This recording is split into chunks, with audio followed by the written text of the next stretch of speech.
जय हिंद दोस्तों। मैं आपके सामने फिर से हाजिर हुआ हूँ नई वीडियो लेके।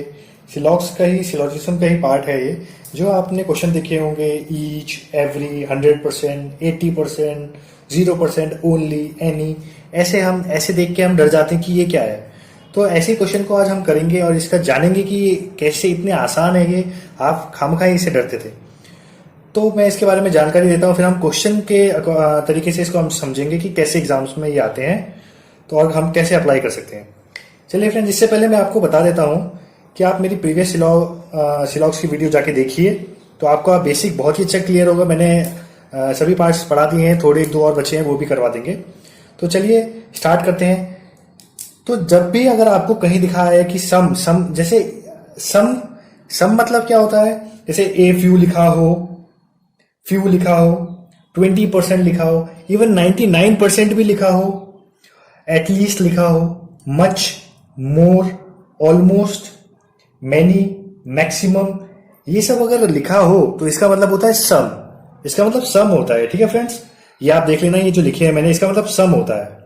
अब कहीं पे भी ऐसा लिखा हो, most of, each, 100%, every, only, none but, any, अगर ये कहीं लिखा हो इसका मतलब होता है ऑल के बारे में बात कर रहा है वो। ठीक है, ऑल के बारे में। ये देखिए, ये लिखे हुए हैं।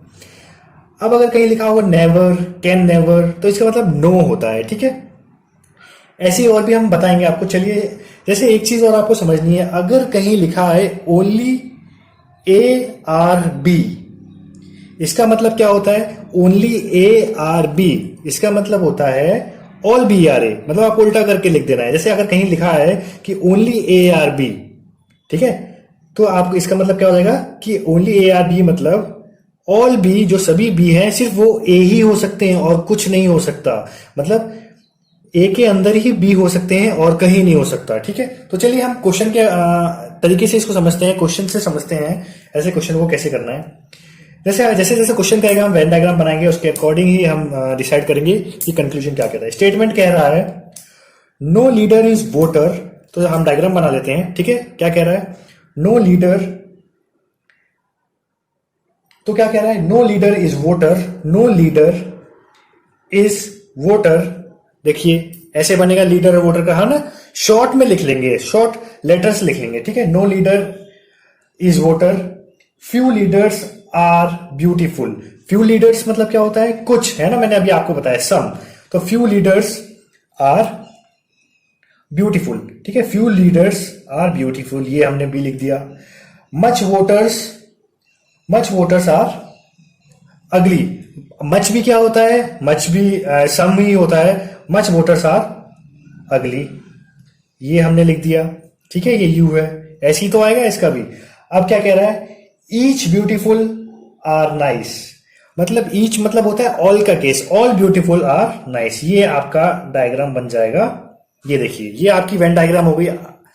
तो चलिए अब जो भी कंक्लूजन कैसा है उसके अकॉर्डिंग हम लगाएंगे कि क्या कह रहा है फर्स्ट और सेकंड कंक्लूजन। तो सबसे पहले कंक्लूजन क्या कहता है? नन बट, क्या कहता है? None but leader are beautiful. None but का मतलब क्या है? ऑल। तो ऑल लीडर आर ब्यूटीफुल, हमें दिख रहा है कि ऑल लीडर आर ब्यूटीफुल। क्या सभी लीडर ब्यूटीफुल हो सकते हैं? गलत, आपको सिर्फ नन बट को ही पहचानना था। ठीक है, उसका क्या मतलब होता है? ऑल। ठीक है, ऑल लीडर आर ब्यूटीफुल नहीं हो सकता, पहला कंक्लूजन गलत। सेकंड कंक्लूजन क्या कहता है, देखते हैं। सेकंड कह रहा है 99% ब्यूटीफुल आर वोटर्स। अब 99% ब्यूटीफुल मतलब सम ही होगा, चाहे 99.99% ही क्यों ना हो, तो वो सम ही होगा। तो बोल रहा है 99% आर वोटर्स, तो 99% ब्यूटीफुल ये रहा। तो सम ब्यूटीफुल आर वोटर्स गलत हो जाएगा ये भी, क्योंकि सम ब्यूटीफुल वोटर्स नहीं है। आपको ऐसे ही समझना है। थर्ड कंक्लूजन क्या कहता है, देखिए। थर्ड कह रहा है मोस्ट ऑफ का मतलब क्या है? ऑल। आपको मोस्ट ऑफ का मतलब ऑल है, आप देख लेना पीछे। ठीक है, इसका मतलब ऑल है। ऑल नाइस आर ब्यूटीफुल, तो ऑल जो नाइस है, ये जो ऑल नाइस है, क्या वो ब्यूटीफुल है? नहीं, क्योंकि सम नाइस ही ब्यूटीफुल है ना, ऑल नाइस ब्यूटीफुल नहीं है। तो ये हो गया आपका पहला। ठीक है, तो चलिए दूसरा देखते हैं। अब सेकंड क्वेश्चन की तरफ बढ़ते हैं। सेकंड क्वेश्चन क्या कह रहा है? ऑल डोर्स आर विंडो, हम यहाँ पे बनाएंगे पहले वेन डायग्राम, ठीक है। ऑल डोर्स आर विंडो हमने बना ली, ठीक है। अब क्या कह रहा है, only a few walls are window, ठीक है। Only a few walls are window मतलब only a few walls are, अगर देखे ये विंडो है, हम विंडो लिख लेंगे और ये वॉल्स लिखेंगे क्योंकि दोनों डब्ल्यू है, ठीक है। तो only a few walls are window मतलब सिर्फ यही जो वॉल्स हैं वो विंडो हैं, बाकी जो ये और कुछ भी वॉल है वो विंडो नहीं है, ठीक है। इसका क्या मतलब है, only a few walls are window मतलब सिर्फ few walls are window, only a few walls are window मतलब कुछ ही वॉल्स विंडो है, मतलब ये जो कुछ है ये विंडो है, लेकिन बाकी जो वॉल्स है वो विंडो नहीं है, ठीक है। आप ये समझ गए। तो ये क्या कह रहा है, एक बार फिर से समझिए कि only a few walls are window मतलब सिर्फ कुछ ही वॉल जो है वो विंडो है, हमने बना लिया कुछ ही वॉल्स विंडो है, ठीक है। लेकिन जो बाकी वॉल्स बची कुछ वॉल्स है, जो बाकी बची कुछ वॉल्स हैं वो विंडो नहीं है, समझ गए होंगे। अब देखते हैं कंक्लूजन क्या कहता है, उसके अकॉर्डिंग हम देखेंगे कौन राइट है कौन गलत है, ठीक है। तो कंक्लूजन क्या कहता है, all doors can be wall, तो सभी जो डोर्स हैं क्या वो वॉल हो सकती हैं, यस ये पॉसिबिलिटी है। क्यों, क्योंकि ये कहा है कि वॉल का जो बाकी बचा कुचा पोर्शन है वो नहीं होगा विंडो नहीं होगा। लेकिन ऐसा हमें कहीं नहीं कहा कि विंडो वॉल्स नहीं हो सकता, डी वॉल्स नहीं हो सकता, ऐसा हमें कहीं नहीं कहा, इसलिए ये पॉसिबिलिटी है पहला, all doors can be walls, ये राइट है, ये सही हो सकता है। All walls can never be window, अगर कैन नेवर भी आ जाए तो इसका मतलब होता है नो। आपको डायरेक्ट स्टेटमेंट है, आपको कैसे चेक करना है, ऑल वॉल्स, देखो ये ऑल वॉल्स है, कैन नेवर बी विंडो मतलब ये जो पूरी वॉल है क्या वो कैन नेवर बी विंडो, क्या कभी विंडो नहीं हो सकती है, तो यस ये सही कह रहा है। क्यों, क्योंकि देखिए कुछ ही वॉल विंडो हो सकती है, पूरी कैसे हो सकती है, पूरी walls, all walls can never be window, तो यस ये सही कह रहा है कि all walls can never be window, क्योंकि हमने पहले ही देख लिया था ना डायग्राम की फ्यू वॉल्स ही विंडो है, यही वॉल्स विंडो है बाकी तो नहीं है। और ये बोल रहा है कि क्या सभी वॉल्स विंडो हो सकती हैं, तो ये कैन नेवर बी, हाँ तो ये बोल रहा था कि सभी walls can never be window, तो ये आप सही कह रहे थे कि आप सही कह रहे हो, ठीक है। तो आपको ऐसे ही करना चाहिए था। तो चलिए friends next question, third question की तरफ चलते हैं। तो थर्ड क्वेश्चन क्या कह रहा है, देखिए थर्ड क्वेश्चन स्टेटमेंट है ईच पेन इज रेड, तो ईच का क्या मतलब होता है, हमने पढ़ा है ऑल, ईच का मतलब होता है ऑल पेन इज रेड, हमने डायग्राम बना ली, वेन डायग्राम। अब बोल रहा है not a single red is ball, अब नॉट अ मतलब क्या होता है, नॉट ए सिंगल मतलब कि नो का केस आएगा, ठीक है। Not a single red is ball, not a single red is ball, ये डायग्राम बन गई कि रेड का बॉल से कोई कनेक्शन नहीं है, ये याद रखना friends. Most of the ball is new, अब मोस्ट ऑफ का मतलब क्या होता है, all, most of the ball is new, all ball is new, all ball is new. आपको एक चीज दिख रहा है कि रेड और बॉल का कनेक्शन नहीं है, ऐसा नहीं है कि रेड एन के अंदर नहीं आ सकता, रेड एन के अंदर आ सकता है, सिर्फ रेड और बॉल का कनेक्शन नहीं है, ये याद रखना। तो अब कंक्लूजन क्या कहता है, कंक्लूजन कह रहा है, चलिए देखते हैं कंक्लूजन क्या है, all new being red is a possibility, all new मतलब जो ऑल न्यू है, ये जो पूरा न्यू है, all new being red is a possibility, क्या जो सभी न्यू है वो रेड में जा सकता है, बिल्कुल नहीं जा सकता, क्योंकि ऑल न्यू के अंदर बी भी आता है और बी और रेड का कोई कनेक्शन नहीं है, तो नहीं जा सकता। तो ऑल न्यू कैन बी, अगर रेड बोला जाए तो गलत हो गया, पॉसिबल ही नहीं है। सेकंड कंक्लूजन क्या कह रहा है, some ball can be pen, some ball, तो ये बॉल कैन बी पेन। अब ये देखिए बॉल का रेड के साथ कोई कनेक्शन नहीं है, तो बॉल का पी के साथ कैसे कोई कनेक्शन हो जाएगा, क्योंकि रेड के अंदर है पी, तो बॉल का पी के साथ भी कोई कनेक्शन नहीं हो जाएगा, ठीक है, ये भी केस गलत हो गया। नॉट अ सिंगल का मतलब मैंने आपको क्या बताया था, नो न्यू इज पेन, अब नो न्यू इज पेन, अब न्यू ये रहा, पेन ये रहा, अब नो न्यू इज पेन कह रहा है कि कोई भी न्यू पेन नहीं है, तो न्यू के अंदर ये बी आता है, पूरा आता है, और ये पेन के अंदर आ सकता है, क्या कह रहा है, not a single new is pen, तो ये तो सही कह रहा है, क्योंकि कोई भी नो न्यू इज पेन बिल्कुल सही है, क्योंकि न्यू के अंदर बी आ रहा है और बी और आर का कोई कनेक्शन नहीं है, तो ये हम पूरा उठा के पेन में कैसे डाल सकते हैं, क्योंकि एन के अंदर तो बी भी आ रहा है और बी का कनेक्शन आर से नहीं है, ठीक है, कोई कनेक्शन नहीं है, तो इसलिए तुम सही कह रहे हो कि नॉट अ सिंगल, मतलब no new is pen, no new is pen, सही है। ठीक है, अब नेक्स्ट क्वेश्चन की तरफ चलते हैं। नेक्स्ट क्वेश्चन क्या कहता है, देखिए नेक्स्ट क्वेश्चन क्या कह रहा है, देखिए आप,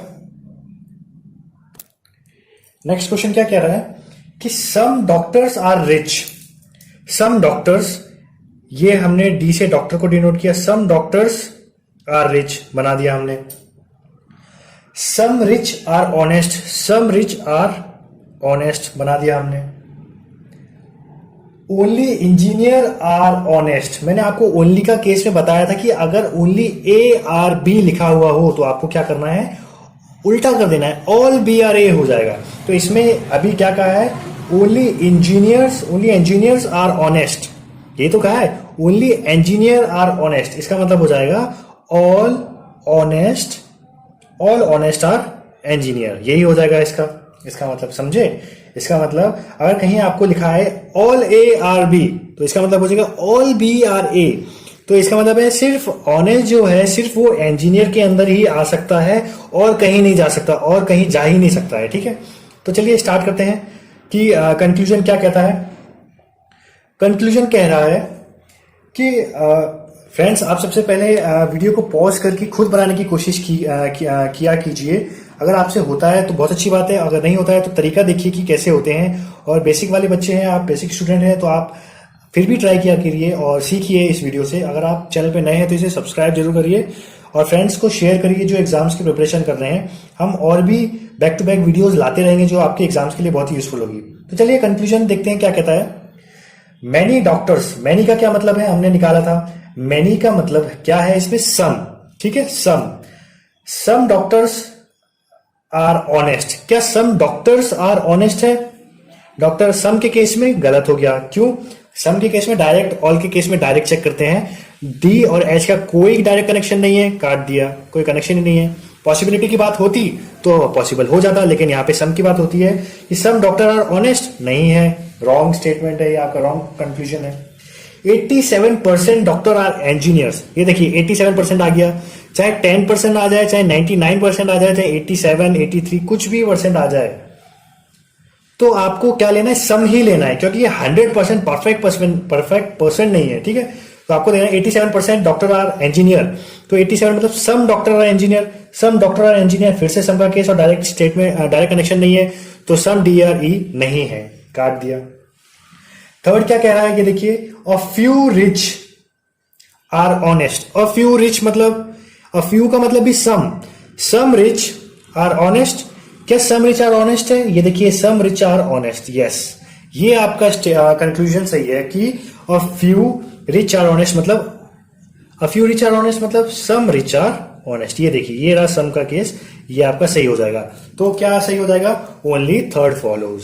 ठीक है, चलिए नेक्स्ट क्वेश्चन की तरफ चलते हैं। तो नेक्स्ट क्वेश्चन क्या कह रहा है, सबसे पहले स्टेटमेंट क्या कहता है देखेंगे, फिर वेन डायग्राम बनाते हैं। No student is a foreigner.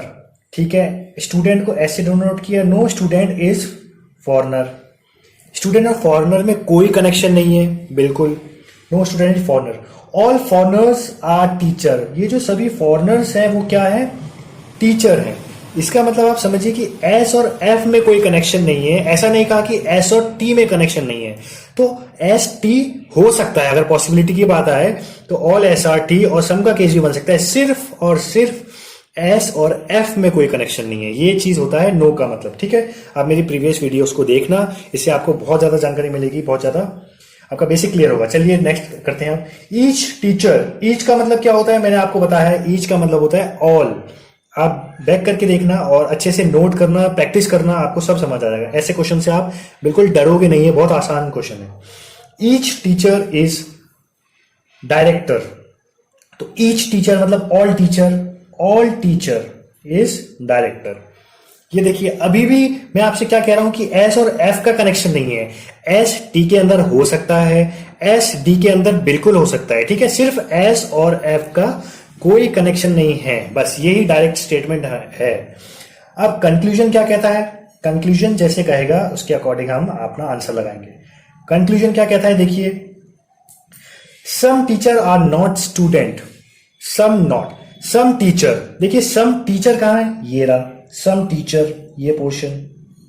Are not student, yes ये आप बिल्कुल सही कह रहे हो, सम टीचर मतलब ये पोर्शन, टीचर के अंदर जो भी सम है वो स्टूडेंट नहीं है, बिल्कुल नहीं है, नो का केस है, बिल्कुल नहीं है, बिल्कुल सही कह रहे हो।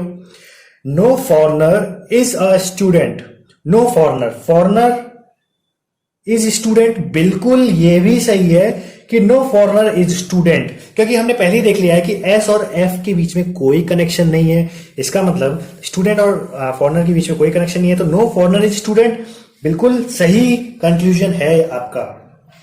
ऑल, थर्ड कंक्लूजन क्या कहता है, ऑल फॉरनर्स आर डायरेक्टर, जो ऑल फॉरनर्स हैं क्या वो डायरेक्टर हैं, यस ये भी आप सही कह रहे हो, क्योंकि जब सभी ऑल फॉरनर्स हैं ये टी के अंदर आ रहे हैं और टी पूरा डी के अंदर आ रहा है, आप ये देखिए फॉरनर पूरे डी के अंदर आ रहे हैं कि नहीं आ रहे, तो इसलिए ऑल फॉरनर्स आर डायरेक्टर, ये एकदम सच बात है। तो आपका क्या आंसर हो जाएगा, first second and third follows. I hope आपको ये वीडियो पसंद आई होगी, बहुत ही अच्छी है, अच्छे क्वेश्चन हैं जो कि आपको डर लगता है कि ओनली फ्यू आ जाए 20% आ जाए, कैन नेवर भी आ जाए, तो आप कैसे करोगे। मैं आपको एक चीज समझाना चाहता था, अगर जैसे आपको कहीं कहा जाए कि ओनली ए आर बी अगर आपको ये दिया जाए कि ओनली ए आर बी, कहीं पे भी क्वेश्चन हमेशा आपको ऐसे देखने के लिए मिलेंगे कि ओनली ए आर बी, तो इसका मतलब क्या होता है, इसका मतलब होता है all A all B are A, इसका मतलब ये होता है, इसका मतलब क्या होता है, इसका मतलब ये होता है, ठीक है, कि ऑल बी आर ए, इसका मतलब ये होता है, आपको यही समझना था। और ये बहुत ही अच्छा क्वेश्चन है, मतलब अगर ऐसे आते हैं तो आपको यही समझना है, ऑल ए आर बी अगर लिखा जाए इसका मतलब क्या है, हमने अभी क्वेश्चन भी किया था ऐसा कि ऑल बी आर ए, ठीक है, ऑल बी आर ए, सिर्फ जो सभी बी हैं वो ए ही हो सकते हैं और कुछ नहीं हो सकता है, चाहे कुछ भी हो जाए। तो चलिए फ्रेंड्स, आपको अगर वीडियो अच्छी लगी है तो इसे लाइक करिए, कमेंट करिए, और आपके एग्जाम्स नजदीक है बैंकिंग के, और सिलॉग्स तो आपके हर एग्जाम्स में आती है, चाहे एसएससी हो, बैंकिंग हो, कोई भी एग्जाम्स हो। तो अगर आप मेरे चैनल पे नए हैं तो इसे सब्सक्राइब करिए, अपने फ्रेंड्स को शेयर जरूर करिए जो एग्जाम्स की प्रिपरेशन कर रहे हैं, और ज्यादा से ज्यादा शेयर करिए और कमेंट करिए, और तब तक के लिए जय हिंद दोस्तों।